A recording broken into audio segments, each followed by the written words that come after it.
How's everybody Saturday night going? Wait a minute. I guess. All right, there we go. Hey, I'm here with Ed Clark. All right. Let me tell you about Ed. He started this great brewery south of downtown Orlando. Tell us about the brewery. So we're Rock Pit Brewing. We've been in business now for about 5 months. We've got 5,000 square feet. We make 20 of our own beers, which we have on tap. Sour beers, regular beers.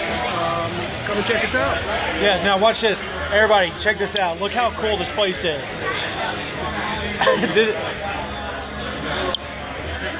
All right, I'm sure you saw that goofy, weird dude. Don't worry about him. He likes to hide in the office. But, dude, I got to say, this is one of the coolest breweries I've been to in the area.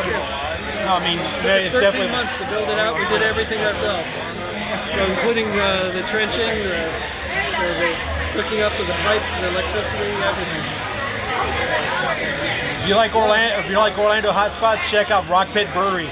It's definitely one of our favorites now. Awesome. You take care. All right. Yes, sir. All right, fantastic.